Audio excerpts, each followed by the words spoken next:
Brew Strong is brought to you by Blickman Engineering, home of the top-tier brewing stand. Visit them online at blickmanengineering.com.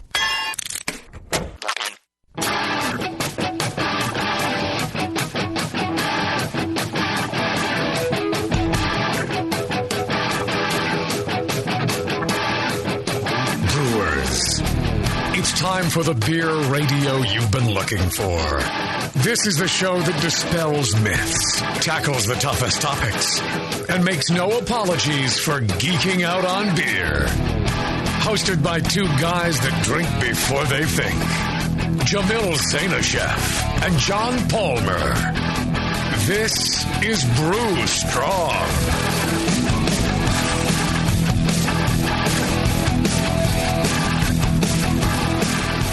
Howdy, hey, my brewing brothers and sisters. Greetings.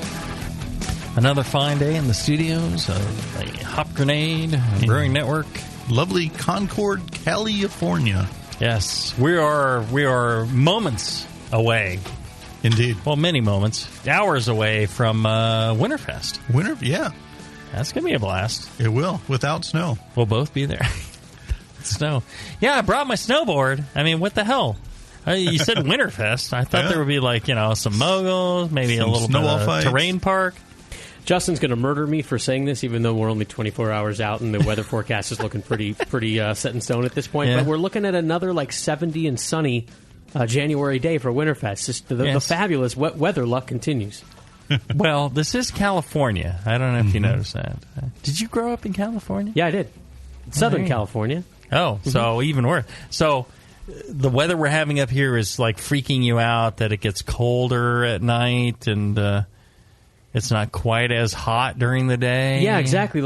You're 10 degrees off. It's instead of 80 to 50. Exactly. It's going 70 to 40. Right. And are you really you batten down the hatches? You've got extra parkas. No, well, I was going to say going. I have when I wear flip flops now, sometimes my toes kind of get a little cold. Oh, Jesus, yeah, that could be frightening. It's frustrating more than frightening. Right. Yes, this is California. Brew Tattoo, you're from one of the God-fearing states where God hates you and makes you really cold and kills you with tornadoes and things like that. Yeah. God-forsaken states, you mean? Yes. But you also get to own a house for $90,000.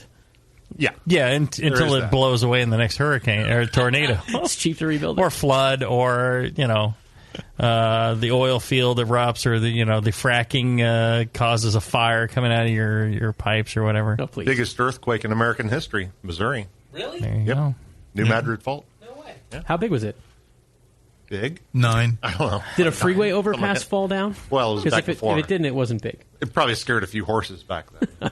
Altered the course of the Mississippi. But it's no mistake that Missouri and miserable share so many letters. Yeah. I'm just saying. Missouri's Latin for miserable? Yes. Oh, Missouri is a beautiful, beautiful place. In spots. Yes. A few. Like Kansas City. I love Kansas City. That's a great place. Have you ever been? Ballpark. You've been. I grew up in Independence, right outside, yeah. Any of you guys been to Kansas City? I may have, yeah. It's a freaking awesome town. Incredible. If you like barbecue. This is the epicenter. I know the people in Texas will freak out, but, this is the epicenter of great barbecue in the world. The entire world centers around this town and the barbecue joints in this place. Incredible. You can quibble over. People who go I like this versus North that. Carolina versus Texas. No. This restaurant versus that. Oh. And and other people go, you're talking shit. That's horrible. Oh my God, how could you like that? Well, I'll tell you. You take the worst barbecue out of Kansas City, compare it to anywhere else in the world, and it's great frickin' barbecue. You would be cutting your nut off to have some of that. I wouldn't go that far. That's some damn fine barbecue, though. Anywhere you go. I mean, if you like craft beer and you like to sample craft beer at different places, sure, you would love to go and sample craft barbecue at all these different places, Yeah. It's a craft barbecue tour. Yeah, a little sample here and there. You split something with your friends. You go place to place. Craft barbecue sounds a little too hipster for barbecue. Yeah. It's barbecue. Yeah. Right. But it's the same thing. It's like quality, done there, and it's just fantastic. You cannot eat enough, and then it's a great walkable town too. Surprisingly. Great sports teams, and the people are very, very nice. It's the epitome of that Midwest attitude of, hey, you got pride in your thing, you work hard, you're just nice people. Cool. I love that whole area. This is what makes me love that whole Midwest area, is that whole attitude. That's cool. Good people right there. Yeah. Of course, there's Boulevard Brewing out there. The heart of America. Yeah, Boulevard. Hey, they got great breweries out there. Yeah, they sold out. Yeah. Right. Well, you go out to Lawrence, Kansas, which isn't far away, and they've got Free State. Yeah, Free State, and what's the other one out there? No, Free State. Yeah, Flying Monkey. No, that's your butt. No, I've been out to Lawrence too. That whole area. I tell you, that's good people. That's good food. They know good food. They know good beer. They know they know the whole thing. Good baseball team too, but they couldn't beat the Giants. I tell you, at least the people who cheer for the Royals aren't just like jumping on now. Like all the Giants. Well, what do you want us to do? Jump on when they're losing? Right. This is one of the things I love about a place like that. It's their team, and they'll cheer for them, win, lose, whatever. They may bitch and complain when they're doing horrible for 25 years, but they're still filling the seats. They don't just like blow it off because they're going to go do something else. Speaking of jumping on a team, team jump.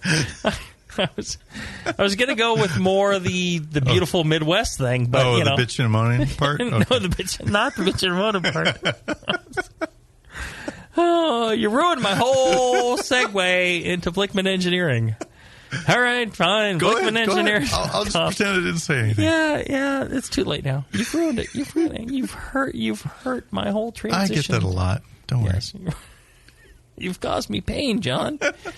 Oh, no. Our good friend John Blickman Engineering Company. Another Midwest thing. Icon, and I'll tell you, again, it's that Midwest attitude of, do quality, help somebody. 10 for a dollar. Be a benefit rather than, it's not just trying to, I tell you, I love living out in California. I love the coasts. There's a whole different attitude there, but the attitude's more, working it, trying to jump ahead and be, advantageous. I think, whereas it's Midwest is where it's more like, well, here's value. Mm-hmm. I'm going to give you the best value I can for your money. Yeah, and I'm going to do this day in and day out. That's what he does. I love that. Mm-hmm. I think that's the best way to live. But yeah, it's me. Everything else is fine, but that's what Blickman Engineering is looking to do. They're looking to innovate your brew day, make it better, make it more special, make it fun, make it where you can utilize what they're doing, and they're going to try and do the best for you that they can at the best price they can. They're going to try and make it something where you look at it and you're like, wow, that's value. And you buy it once and then you use it for years. Until it's you not die. Something, and then you pass it on to your kids. Right. It's not one of these planned obsolescence kind of things. It lasts forever. I can't imagine that John Blickman would ever make anything that would not last forever. That's true. He's that kind of guy. Mm-hmm. Midwest kind of attitude. I love that guy. Anyways, check him out, BlickmanEngineering.com. They're paying for this show, so you don't have to. So the least you can do is say Heidi ho to Heidi ho. That's right. Okay. There you go. It's a little Cab Calloway going on there for you. Yeah. So check them out, BlickmanEngineering.com. Blickman, 2 N's, a B. There's probably like a G or something in there. I don't know. Check them out on the web today. All right, so we're talking about going pro Q&A today. I haven't done any going pro stuff in a while, so let's snap one off before we go to a break, Scott. Here's a Genome from Denver. That's a long one. He said it is a... Oh, that's true. Yeah, we'll get back to him. Here's a shorter one. This is Jason, the founder of Strong Rope Brewery. He said... Strong Rope. Okay. What'd I say? Strong Rope? I've passed a strong rope before. Rope. Right. You know, you shake back and forth. You kind of tighten up. You're like... and it doesn't, drop. Have you ever passed a strong rope before? That's what they call them, strong rope. Medium strength, I guess. You don't want soft rope. Soft rope becomes a mess, and you're wiping. You can never clean that up. You get a wash after that. Strong rope is better, but sometimes they just won't snap off quite clean. There's too much shaking going on until it drops. John's like, why did I agree to do this show again? All right, sorry. Okay. Poor Jason asks, one thing I would love to hear is how the business plan came together for a brewery. I'm working on one right now, and while reading books and looking things up on the internet has helped, it would be great to get some first-hand info on how it was done and any pitfalls that may come into play when creating and sending it out to investors and banks and stuff. That's a good question. How did you present your idea to the bank? It's that same brilliance that is presented on this show that was used in developing a picture business four plan. guys sitting around a table with lots of beer, scribbling on napkins, doing poop jokes. And who agreed to? They did agree to give you a loan? No. So here's the thing.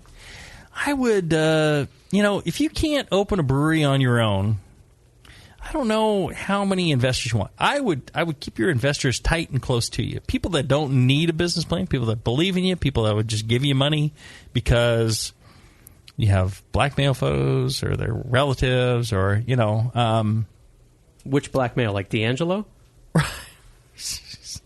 So, in my case, one of my sisters contributed. She's like, hey, when I'm dead, you could have this money anyways, so here you go. And then a guy who worked for me at Macromedia and Adobe, he's been after me, if you ever want to open a brewery, I'll give you money. I'm like, all right. So that was it. And then our own savings. So keeping it tight and close, because anytime you go into this whole thing where you're, soliciting funds from people outside your close circle, you open yourself up to a lot of regulatory issues. You have to have qualified investors.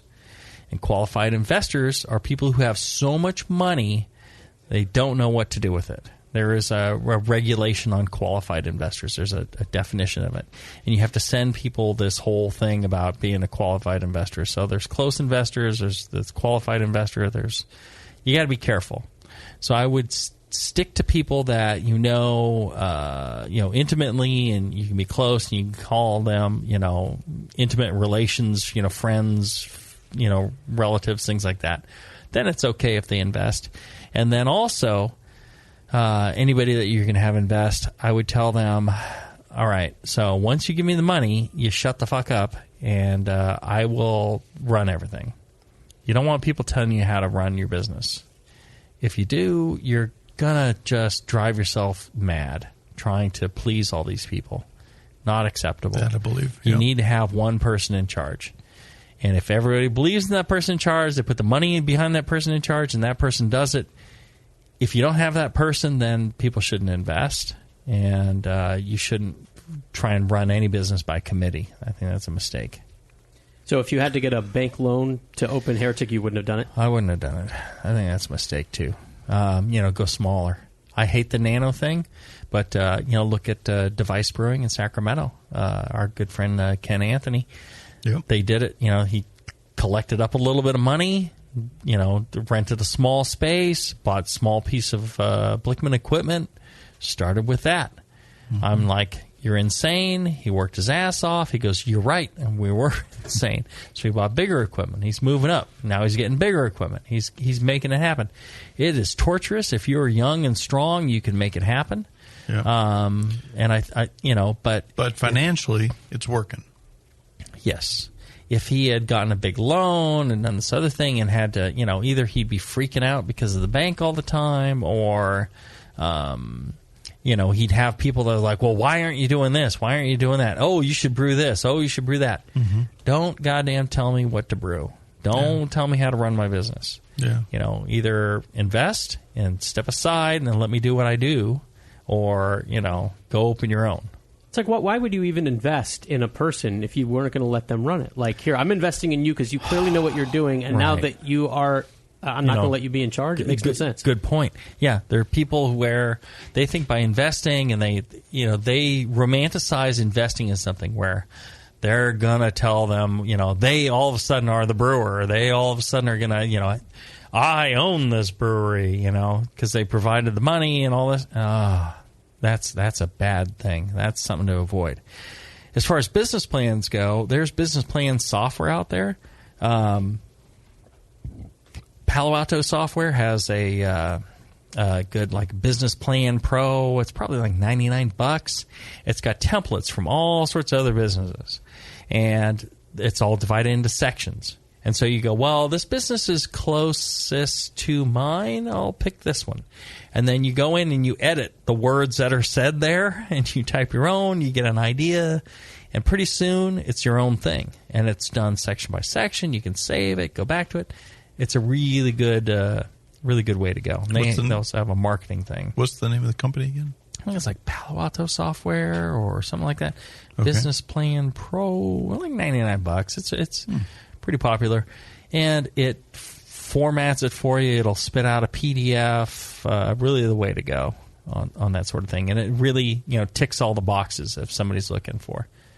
That's what we used. I think it's real easy. We have a general manager here at the tap room, Kevin, and we hired the guy because the same reason that your Adobe coworker wanted to give you money for the brewery, which is you knew what you were doing. And we knew Kevin knew what he was doing. Mm-hmm. And to then be overriding his decisions, it's like inconceivable. Right. We defer to him because that's the whole reason we have him here in the first place. Do we have time for this? Not really. Of course we do. Not really, but self-imposed time restraints here. I was telling my wife this morning, I said, the reason why the American military did so well in World War II, and why, one of the big things, it's the American industrial complex and getting the machinery going, things like that. But the good, food and healthy, that was part of it. But one of the biggest parts of succeeding in World War II against the Germans was the American military. They delegated out. They had the attitude that, in the field, you make field decisions. You've been trained how to handle decisions. You understand, what the objective is. Now go ahead and execute that. If you need to modify your behavior at any time in the field, you do that. You go ahead and, you don't have to check with anybody. Whereas in the German military, everything they had to check to the higher-ups. They had to defer to the general. If you're constantly deferring to the general, you're not getting anything done. And by the time you get an answer back from somebody who isn't there, somebody who doesn't know what's going on, you're screwed. You're done for because the other team is come and got you. Too late. Right. Mm-hmm. Whereas, the American strategy was, okay, look, you guys, you know what we need to do. You've been trained. Sometimes you're going to have to zig rather than zag, so go for it. And that's a successful strategy. So you need to hire people that are smart, that are capable, that have done it, that know what's going on. And when everyone else is zigging, they're like, I got to go the other way. And they do, and they're the only ones that's successful. That they win because of that. They've got the freedom to make that decision. Hey, if the results aren't right, you fire the guy. Kevin, you're out of here. But chances are, if you give a smart person, some autonomy, some chance to execute, they will, and they'll do well. Everybody wants to be successful. The only employees that don't want to be successful are the ones that are miserable, and they'll take you down.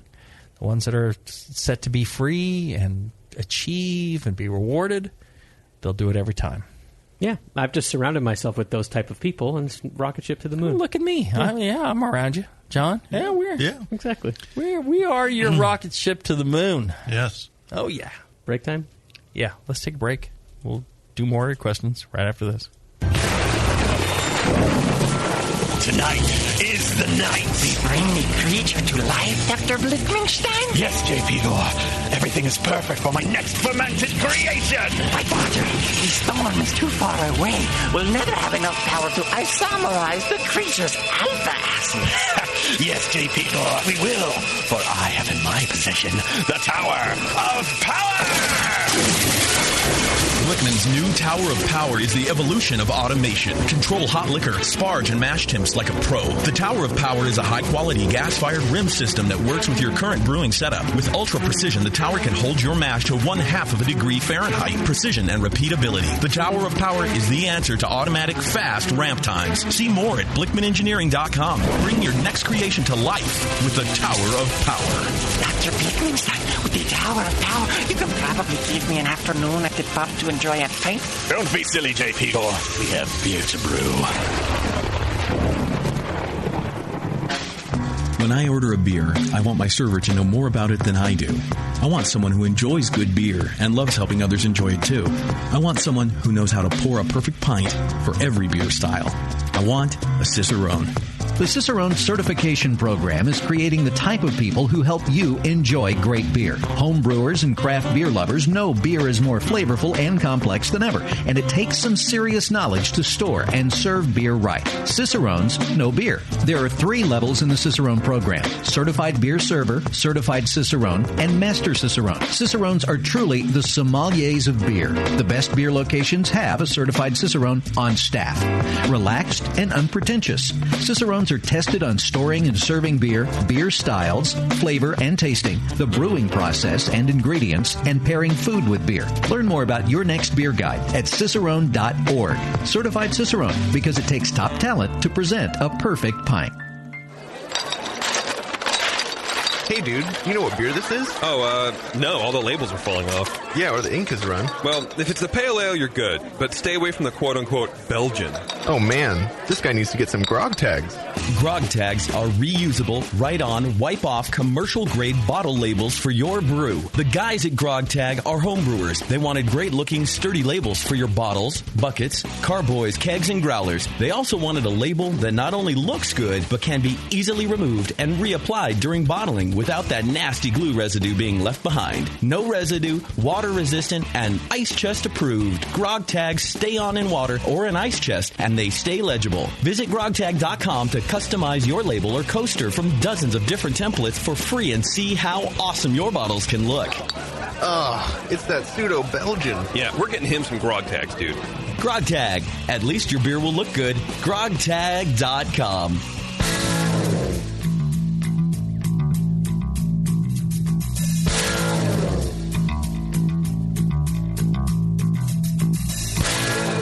Learning to brew has never been so disgusting. This is Brew Strong. All right, we're back. We're talking about Going Pro Q&A.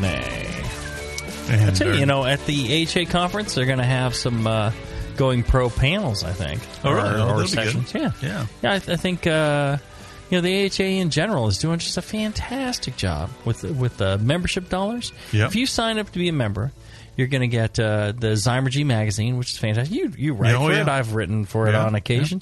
You're going to get the pub discount program. You get the members only session at JBF. You get to get a discount at the Homebrewers Conference. Right. And most important of all, they're kind of looking out for homebrewing in the U.S. They're paying attention to what the laws and people that are trying to change things. And there's bizarre as it may seem, there are people who make their money off of alcohol. They look at homebrewers and like, we should cut this off.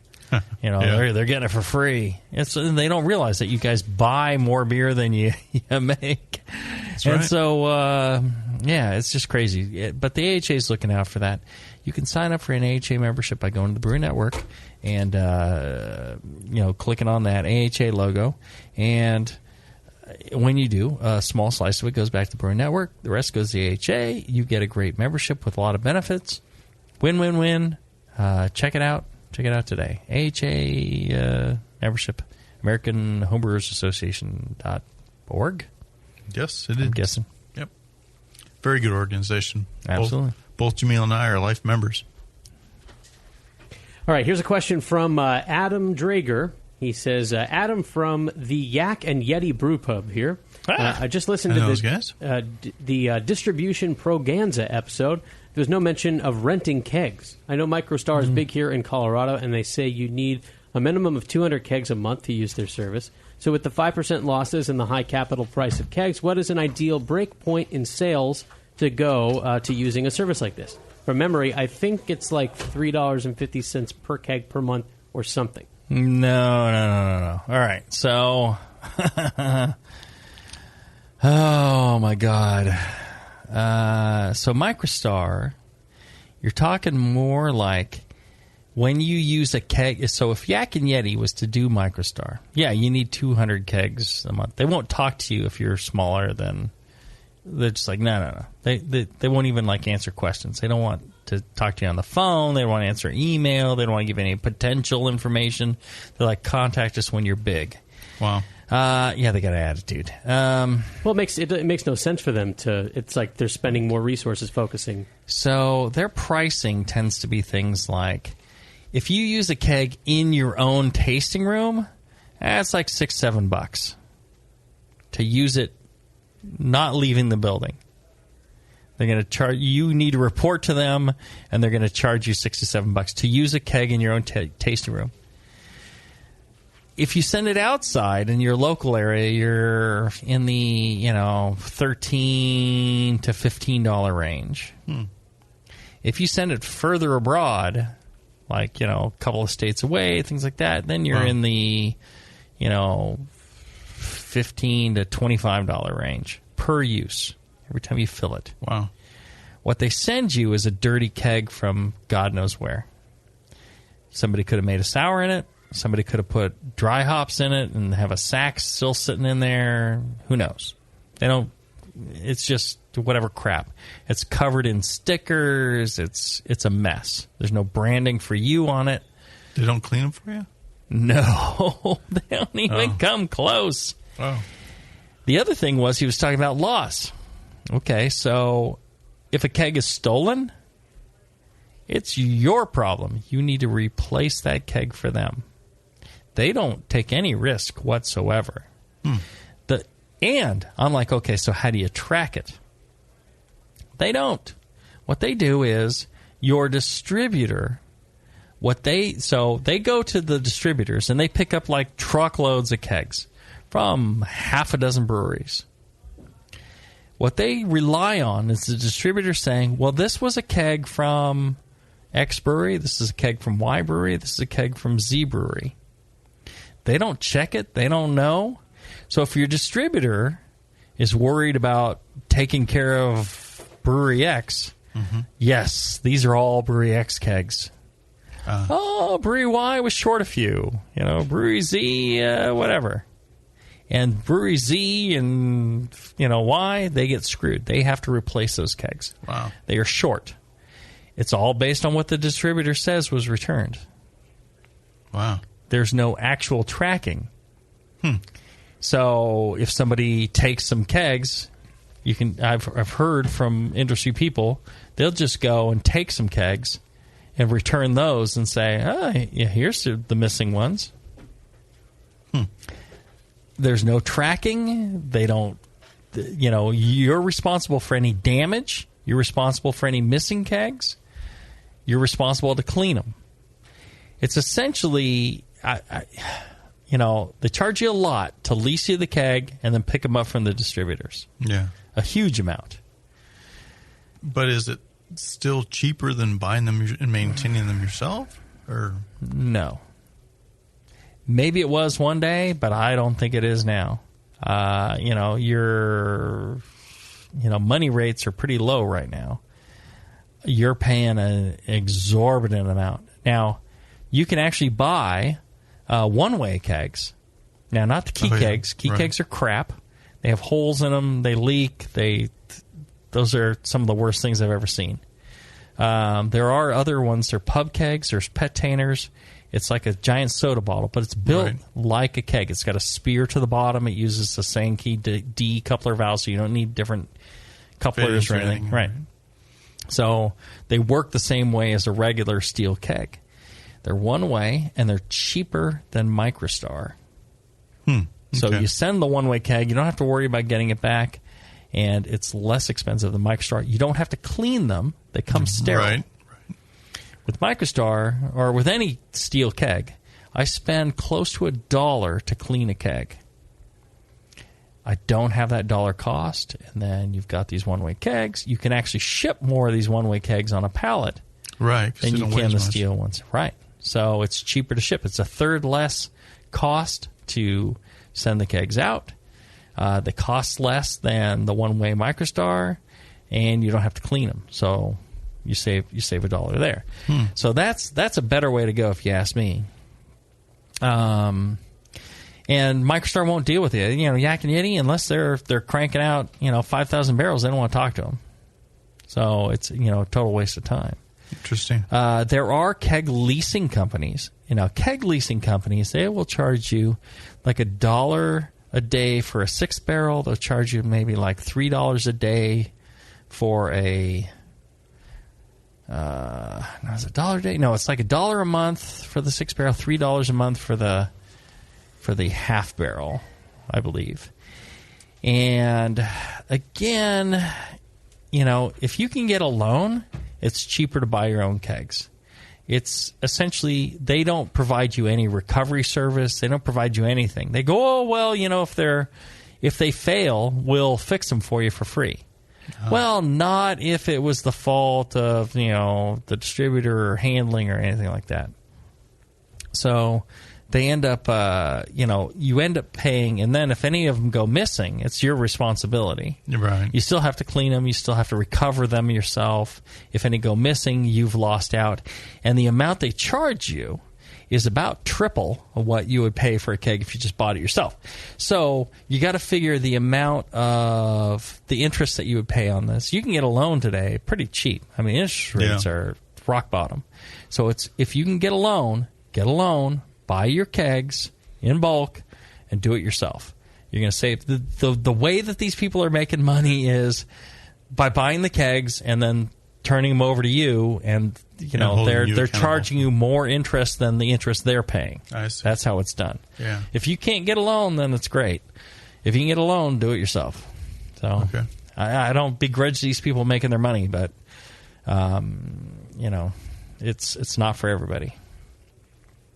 Next question is from Bobby Atkinson, and he said that I understand cleaning and sanitizing, in the homebrew world. He's wondering how it differs in the professional world. He said, as an example, could you go through a typical day at Heretic and talk about how you clean your fermenters, tanks, kegs, etc., and other transfer lines? Particularly, he's interested in cleaning and sanitize procedures between multiple batches. Does everything need to be disassembled and cleaned between multiple batches? If you're all hooked up and you're pumping into the same tank, you don't have to disconnect anything. I mean, it's clean. It's clean. That loop is clean. The biggest thing in commercial versus homebrew is you got to look for, and homebrew you should look for this. We were talking to Brew Tattoo about one issue he came across was due to a dead leg. So like you'll have a T and you come in up from the side, and the other part of the T is not active. It's not flowing, continuously through it. It'll pool up material and end up being, a source of infection or a source of problems. So you need to make sure there's no dead legs, there's no everything that you're connecting up is, can be cleaned in a sanitary way. What we use at Heretic is heat, because it's, that kills, even into the crevices, so we heat everything up. Other than that, it's very similar to, homebrew. Mm-hmm. I mean, how do you clean any sort of, confluence of piping and things like that in your homebrew setup, John? Well, I use silicone hoses, so I can see, looking through the translucency whether they're dirty or not. Mm-hmm. Well, in silicone, you can heat that up and boil it and exactly. I mean, I run boiling liquid through it. I'll for cleaning them just in general after the brew session, I'll throw them in a bucket of water, add some sanitizer or PBW, and and do a PBW. chemical. Take that protein layer off of that, and then hang them dry. Run a hot cycle through with water and so on. Mm-hmm. Those are pretty easy to maintain. It's a few years ago I put together a hard plumb system, which is much more difficult to take apart and clean. Mm-hmm. And you couldn't see inside because it was all copper and so on, right? Stainless.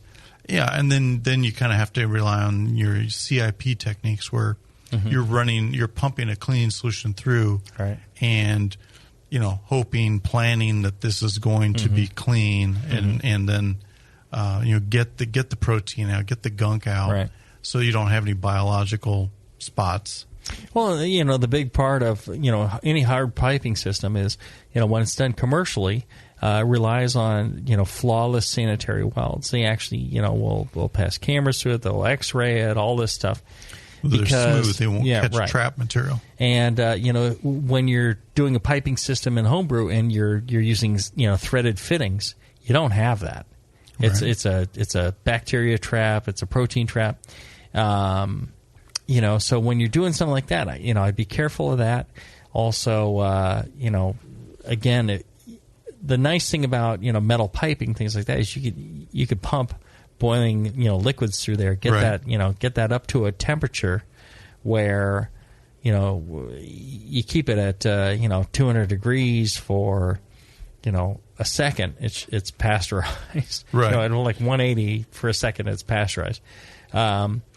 But you do that for a few minutes. You get yourself one of those cheap laser thermometers. Check the outside. If the outside is 200 degrees, and you got it for a minute, you're probably good. The entire interior of that should be clean or sanitary. Mm-hmm. Not necessarily clean, but sanitary. So when you're homebrewing, I mean, you've got threaded, as you say, you've got threaded fittings, you've got barb fittings. Mm-hmm. All those are you need to take those apart after every session. Yep.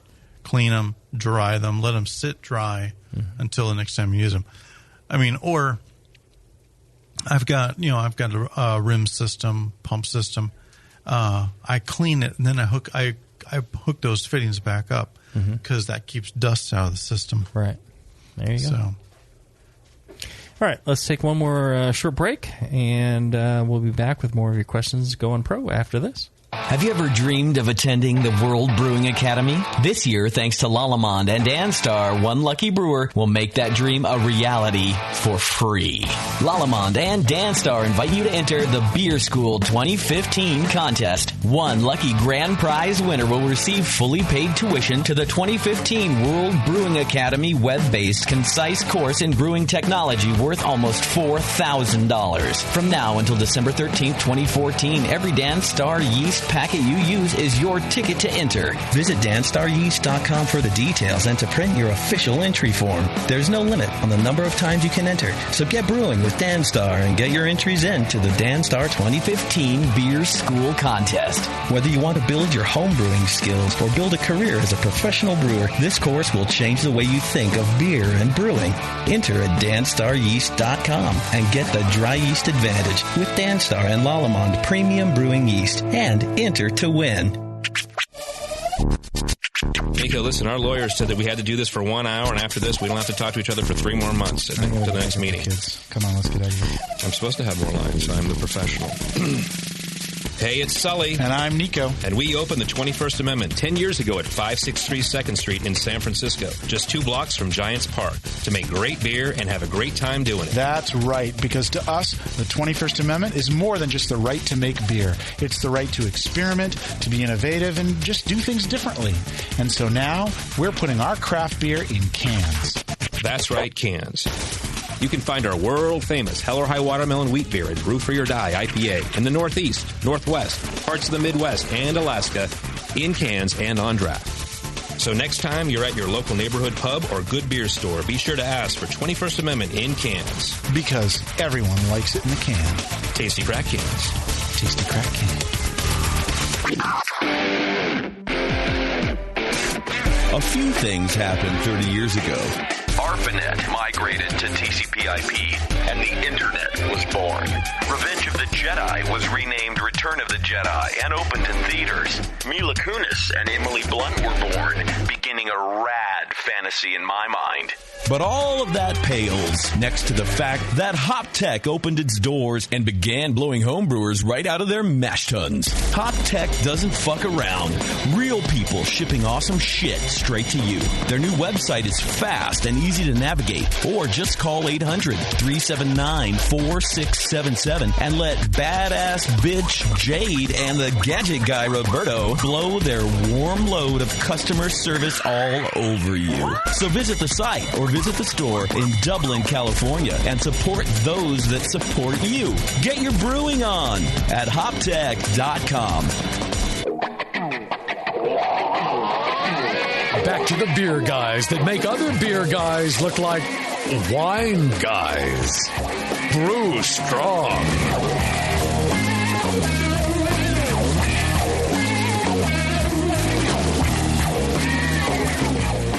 All right, we're back.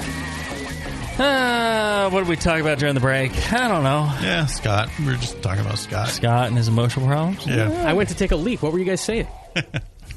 Well, you remember that Look show how small Frasier? that is. That's what we said. All right, more Going Pro questions. This is Ian McDavid, and he says he's learned a lot from the show and your books, and he's wondering if you can offer some advice that I don't think I heard in the Progasm series. I'm a recent college grad with a degree in the liberal arts. Good luck with that. And I'm considering returning to school in a year or so for a second degree in fermentation science at CSU's new program. In the meantime, I would like to gain industry experience so I can make an informed decision, etc. The question is, what advice can you give someone who wants to find work in a brewery? I'm not afraid of hard work and repetitive work, and I don't mind cleaning and janitorial jobs. I'd like to gain cellar, packaging, and production experience so that if and when I decide to return to school, I already have some professional brewing experience under my belt. What's the best way to approach breweries when looking for low-level work like this? All right, so we did a whole show about a Progasm show about trying to find a job in a brewery, and all these people who come to you and you're like, well, I'll work for free, and then you find out they don't want to work for free. They don't. Well, they say they work for free, but they won't work for minimum wage, which is just bizarre to me because, at least in California, you got to pay people. You can't just have people work for free. It's illegal. I'd say that the best thing is to go in and not be like really freaky weird. You go and seem normal. Go in clean. Go in and, with some sort of semblance that you would be working on a regular basis. You would show up on time. You have no problem with setting a schedule. Because the big problem is people are like, I'm going to come in. I could work all sorts of hours. And then it's like, well, all right, so we'll schedule you for like every Monday. Oh, I can't really do that. Maybe I could come in some Mondays. I might have some hours free on Thursday. Oh, I can't do the weekend. I could, it's like, well, we don't have time to dick around with somebody willy-nilly showing up when they want to. Right. If you come in and go, like, if you came to my brewery and said, look, I'm a responsible person. Look, I hold down a job. I'm, a college graduate. I'm clean. I'm smart. I'm going to, work very hard. Yes, I'll work for minimum wage. If you think you can get away legally with paying me less than that, I'm fine with that. But, I can be here, Monday morning at, what time do you open? 6 a.m.? Okay, I'll be here 6 a.m. till, 3 p.m. or 8 to 5 or whatever it is. You tell me what hours, I can be here every Monday. Until the end of time, I will be here, or Mondays and Tuesdays or whatever it would be. And that's something you could count on as a brewery, because you can't have somebody show up one day and then decide they don't want to do it the next day. Yeah. That's why it's important to pay somebody. Because and the reason why a lot of these people who say, I'll work for free, turn down money is because they don't want to be locked into showing up on a regular basis. They don't want to be responsible for anything. To them, it's a game. Yeah. If it's a game to you, you are the wrong person for the brewing industry. Yeah. It's not fun. It's not drinking. It's not all that BS. How about this, Jamil? If you want to work in a brewery, A, be a home brewer, know what fermentation is all about, having a basic understanding of what the brewing process requires. B, have work experience. Have real. They're trying to get the work. Oh, you're talking about just a job where you showed. Yeah. I showed up at McDonald's every day. I worked the morning shift, 6 a.m. Every day for X amount of time. Yeah. I never failed to show up. Okay, that's valuable. That means something. That's valuable info. Absolutely on a resume. Right. That's right. Yeah. Versus McDonald's may be the lowest common denominator, but that's a tough job. Yeah. That's an argument in their favor because it's the lowest common denominator, and they still showed up at 6 every day. Right. That's right. It's a crappy job. I'm still doing it because I said I was going to be there. I love that. That's what I want to hear. Yeah. I want to hear dedication. I want to hear your passion about whatever. Yeah. People are passionate about all sorts of stuff. 15 minutes later, after they've blown their load, they're not passionate anymore. Right? Yeah. I need somebody who's going to grind it out every day for whatever reason. Well, what about his liberal arts degree in Latin philosophy? That's really valuable on a resume too, isn't it? Well, no, it's valuable because he has a degree. It's the same sort of thing. He stuck it out. He finished it. All the time, the people who go halfway through school and don't complete their degree, they don't have the internal fortitude. Unless they got a reason why they did it. The people that's like, I want to do something else. Well, those are the same people who are going to fart out on you when, when it's cleaning kegs for the millionth day in a row. Yeah. That's what brewing is. I need somebody that'll stick it out. I was thinking it'd be gone. I was going to be, I need people that'll stick it out. It's work. It's hard work. And people that can do hard work. I actually had a guy, he worked like the California Conservation Corps. That's hard work. Yeah. Right? Did that for like a couple of years. That's brutal hard work. Guy grew up on a farm. I'm like, hey, here's a hard worker. Somebody who can physically do it. And I'm like, all right, the way we start everybody is minimum wage. He's like, okay. I said, don't even apply for the job if you won't take minimum wage. Because this is your education. You are paying for your education by taking minimum wage. Once we evaluate and you're good, we'll pay you more. But not until then.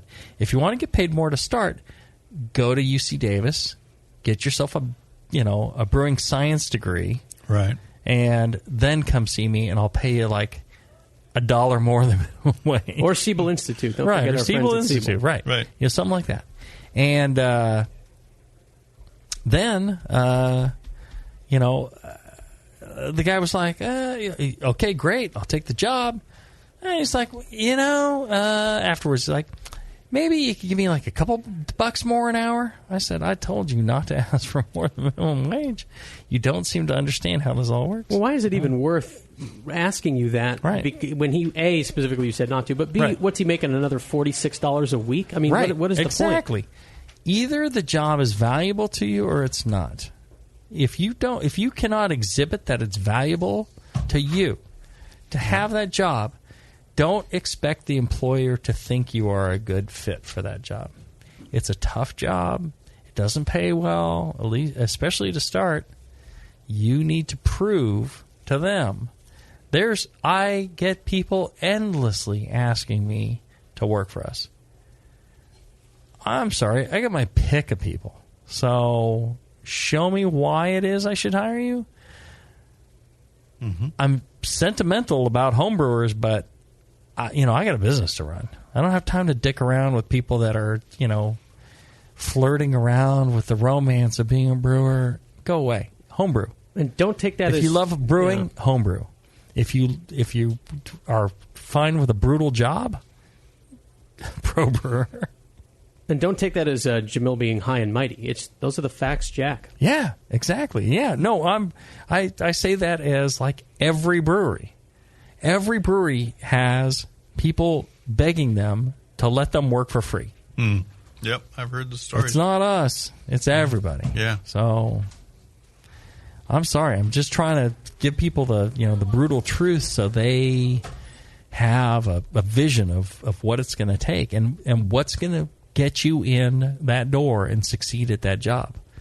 If I'm not brutal now, you're not going to make it. If I'm brutal now and you can suck that up and move forward, you got a shot. So if what I've said hasn't scared you off and you're willing to do that, move forward. You have a shot. If you think that I'm too mean or don't understand or have my head a mess, you really shouldn't. It's not your thing. What about the guy that shows up with just stellar homebrew? Stellar. Like, knocks your socks off. How much does that factor in? Don't care. Makes no difference. Right. No, there you go. Because I think that'd be counterintuitive for most people listening. Right. So, what are we going to, wheel their homebrew system in and they're going to, brew great beer 5 gallons at a time? Well, they're probably their fantasy is that they would then come and have creative input. And if I can do this on a home scale, just imagine what I could do with your brewery's beer on a commercial scale. Yeah, that's what's going on in their head. Thinking that. Yeah. No. Okay, so take your homebrew and park it up left. No, hey, bring it in and we'll all drink it and then we'll go, damn, that's good. Okay. Back to work. What the job entails is scrubbing floors, and, we just kind of go that way. Yep. Last couple after the break? Yep. Take one more break, and we'll be back with more questions right after this. And now, Northern Brewer presents What If Homebrewers Ruled the World? Ladies and gentlemen, if you'll follow me, I will lead you into the gallery area. Now, the first piece up for sale today is a Jamil Zainasheff original, a bottle of 1997 vintage Evil Twin. Oh, I say. A bidding for this one-of-a-kind piece will start at £7,000. And if you'll continue to follow me, ladies and gentlemen, I can show you a rather abstract piece from Bay Area brewer Justin Crossley. It's a German Doppelbock entitled Justin's Giant Bock. The brewer's notes here indicate that this beer had excellent mouthfeel. That's just a crazy dream. Or is it? With Northern Brewer, a thirsty nation can craft its own ale and lager for the greater good of mankind. Northern Brewer, the home of superior customer service and the finest selection of home brewing goods for the future. Hi, I'm Jamil Zainasheff, and in addition to my work on the Brewing Network, I write the Style Profile column in every issue of Brew Your Own magazine. Hi, I'm Sean Paxton, and when I'm not prepping for the Homebrewed Chef on the Brewing Network, you can find me writing articles on how to cook with your homebrew for Brew Your Own magazine. Greetings, cretins. This is John Palmer, and when I'm not writing for Brew Your Own, I'm reading it. John Palmer, Sean Paxton, Jamil Zainasheff. If you love listening to them on the Brewing Network, you'll love reading their articles, tips, and recipes in the pages of Brew Your Own magazine. Join Jamil, John, and Sean 8 times a year in Brew Your Own. And when you subscribe to BYO on the Brewing Network website, half of your subscription price goes right back to the BN to support great beer and food programming. So sign up for Brew Your Own magazine through the BN website today so you can listen and read your way to better homebrew. Hey, my brewing brothers and sisters, this is Jamil Zainasheff, and I love a bold, hoppy beer, one that spits resin in your face and makes you cry, uncle. There are a lot of great hoppy beers out there, but at Heretic, we want to make something as bold, dank, and resiny as possible. We use hops at every chance we get, including multiple dry hop additions. The result is Heretic Evil Cousin. This light golden, 8% Imperial IPA has an easy malt character that helps take the edge off the massive bittering, but it takes a back seat to the in-your-face hop character.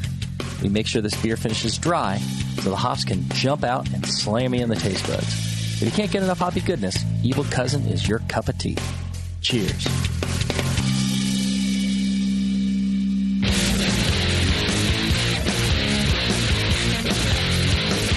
Back to the two guys that know how to turn beer into beer.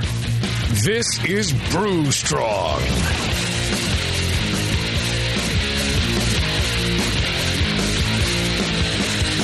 All right, we're back.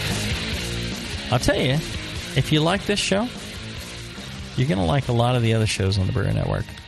They're very, very similarly lacking in information and quality. They're very similarly abundant with information and quality. Was that what I was supposed to say? Yeah, that is what you said, isn't it? Yeah. Like the session and the power, the sour hour. And I'll tell you, Brewing with Style. Brewing with Style, there's another That's a great quality one. show. Yep. Tasty McDole, John Plisse. I have my fun. I'm telling you. That's a good one. All righty. We cover all sorts of beer styles, commercial examples, and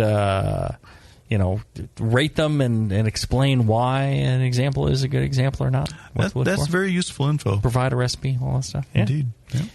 Yeah, a lot of times you taste these beers and you just don't know. It's like, well, is this good? Is it not? Is this what it's supposed to taste like? English ale, it's stale. Oh, yeah, it's the English malt character. No, we debunk all that stuff. Cool. Useful show. All right. Last questions. Yes, sir. Here's one from John O. He said, hey, guys, I recently discovered the BN, been going through everything, good stuff. Especially love the shows about going pro. Like many, I'm sure I'm starting to think more and more seriously about starting a Nano. The recent device shows did a great job making the Nano seem like an idea that had a shot. My only experience being that of a home brewer, I'm unclear on how a lot of elements of the brewing process scale up. So I'm wondering if you could talk a bit about where the process differs so someone thinking about starting a professional brewery in the 2 to 7 barrel range could prepare. So, for example, how is yeast treated on that scale? One has a hard time imagining people sprinkling in a few dozen yeast packs, if you know what I mean, but I really have no idea. How is it bought, treated, harvested on that scale? All right. So yeast especially, if you are not reharvesting yeast from your homebrew and repitching yeast from your homebrew, you're going to have troubles with ProBrew because the pitch of yeast, like the pitch of yeast I buy to start up, cost me $1,600. I can't be throwing that out every batch. Our beer would cost a ridiculous amount. So you have to reuse the yeast multiple times. That's why a brewery has, yeast that they use on constantly, and that's what their thing is. Yeah. So if you're not, into that, you're gonna run into troubles. The other thing about the difference, between home brewing and brewing on a larger scale, it's the same damn thing. It's more use of pumps than people are used to. Right. You're using more aggressive chemicals to clean. That's about it. It's the same. How good was your homebrew? Most people's homebrew not good enough to make that leap. Your sanitation has to be flawless. Your cleaning needs to be flawless. Every little step needs to be, in that flawless range. Right. If you're blowing it out in a little tasting room and you're working nano size, you do whatever. But, you really got to get to that state. So all that's the same. It's really not that big a leap to go from home brewing to pro brewing. The big leap is in running a business. If you have not run a business before, you are going to struggle running a brewery because that business thing's on there. If all it was brewing larger amounts of beer, I'm telling you, most homebrewers could figure that out. When it comes to running the business, all the financial aspects, the supply and demand and that's where it starts to be challenging. So that's the thing to focus on. All right. Well, he's asking about other aspects of brewing on a large scale, but the brewing is almost like kind of secondary, is what I'm hearing. Yeah. It's, scaling up a recipe. All right. Multiply. That's about it. and tweak a little bit. I mean, it's because it's not a straight scale up. That's not the most important thing. If your recipe's 1% off on this malt, even on a roast malt, you're 1% off. Big deal. It's not really going to affect things. Is it fermented well? Is is everything sanitary? Is it clean, uncontaminated? Is it carbonated right? That's the brewing process. Now, have you set the right price? Did you post pricing? Did you do you have the supply of all the materials to keep producing that? Have you done all your regulations? Have you there's just so many things involved that have nothing to do with brewing. So I'll pose the final question of this show. If you could go back to the beginning when you were planning Heretic, knowing what you know now, would you do anything different? Yeah, I wouldn't have done the sharing a brewery with another brewery. No contract. No, we didn't contract, but we alternated ownership of a building, and that just slowed us down. So what would you have done? Just waited longer? Yeah. Either I would have just found a way to come up with the money, or gotten a loan or whatever, and just open it up from the start. We'd be 2-3 times forward of where we are now just because of that. Really? That really slowed us up. That's huge. Yeah, it really. We weren't able. In 6 months we ran out of capacity. And so we spent another year and a half unable to produce the beer that everybody was asking for. So, a year and a half later, then we could start producing the beer. And ever since then, it's like we tripled in a year. Yeah. Before, we were stuck. We couldn't produce it. And the problem was we couldn't produce enough to be financially viable. It's a volume game. You have to produce enough to, it's like a hop grenade. Yeah, it's great you're selling beer. You got to sell enough, right? It's not you got 10 happy customers. You need 1,000 happy customers. Yeah. Every 500 day. isn't enough. You need to get to a point where you've got plenty of happy customers, and that's where all of a sudden you're actually profitable, you're making money. All that work up to that point, that's just to get to that point. Yeah. Yeah, I mean, when Justin and I first got into this, we were, into the planning. We were like, well, how can we plan this like we plan our lives, which is keep our overhead low. Keep your overhead low has been like our our guiding principle for our adult lives. It's like playing your adult life. I had a whole different vision of how you planned your adult life. I don't know if I've started it yet, but that's theoretically my plan. But I don't know if it's even possible. Is it possible to run a business with low overhead? Like, I don't know how you do it. Running a business is unbelievably expensive. Right. Well, but that's the thing. You need to see where to spend. You need to understand, everything is about, cash flow and capital. And it's about, all right, so I've got a limited amount of resource. Where do I apply that resource? Where, what's going to return me the most on my dollar? What's fundamentally has to happen in order to support other aspects of the business? You have to kind of be a swami and kind of see, this fuzzy vision in front of you and understand what it's going to take to get there. And you need to be able to, execute on that plan. Because if you can't, you're screwed. There's a common, business school story, and it goes with, the fat pigs and skinny pigs. I've told you this before, right? I thought you were just calling me names. Well, yeah, I do generally. So a farmer has, his feed that he uses throughout the year. He pays for the same amount of feed. That's what he can afford. And every year he gets in a bunch of piglets. And he fattens them up on his feed, and then he sells them off at market. And with that money, he buys more feed, feeds his family, pays for the lease on the property, does it all over again. So he gets in a crop of piglets, and he starts feeding them all. He puts the equal amount of feed in all of them. They're all the same size. Uh-huh. Well, a little bit down the line, he starts noticing, he's like, wow, these pigs are growing really fast. These pigs aren't quite growing as fast as those. he decides, well, you know what? I'll tell you what. I'll separate out the fat ones and the skinny ones. He says, I'll just give more feed to the skinny ones. They'll catch up. I'll just give them more. So he takes his feed and gives more to the skinny ones and a little bit less to the fat ones, and the fat ones aren't quite growing as fast. The skinny ones still aren't growing. So he continues to feed those skinny ones the bulk of his feed and neglects the fat ones. The ones that were growing really rapidly now aren't growing as fast as they were before, and the skinny ones, it's still not really having much of a difference. They're growing, but not quite as at the clip that the fat ones were. Just genetically, the fat ones were going to grow faster, and the skinny ones weren't. And what he's done is really screwed himself. What he should have done is kept feeding those fat pigs. Keep pouring. Those are the ones that are growing. Take care of those. Those are your ones that are going to get the most at market. And the skinny ones are, for whatever reason, it's just not a good product. It's not a good beer. Sorry, it's not going to sell. Dump it. Focus on the ones that are selling a whole bunch. That's the same. Same thing in any kind of business. You have to look at where you're putting your resources. Every business has limited resources. Where's the best return on investment? Exactly. And sometimes something that's wildly successful, you don't stop investing in that and go to the thing that your pet project that wasn't successful and keep pouring money into that.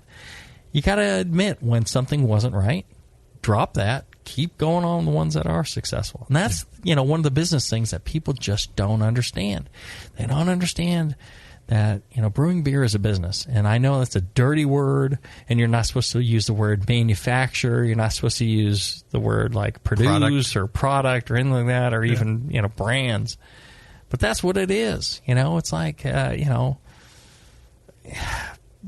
you're successful at Starbucks. Why? Because you have this product that you manufacture and you replicate it successfully. That's how it's done. That's how business is done. Brewing beer, making good coffee, that's all just that's just background. Yeah, that's easy the part. basis. Yeah. So there you go. Did that answer your final question? Yeah. Did that make you feel good or bad? I see you rubbing your nipples, so I'm thinking you enjoyed that. I didn't even know I was doing it. Oh, yeah. I see you there. You're tweaking yourself. So then I guess good. And there you go. That's the answer I was looking for. Or maybe I'm just trying to comfort myself. I don't really know. I think you're lactating. You have gone up a cup size. Are you pregnant? It never stops. It never stops. Never stops. Well, there you go. I'm in the beer business. Yeah, right. You say that. Don't they say that hops, is it hops or alcohol that makes you lactate? I think it's hops.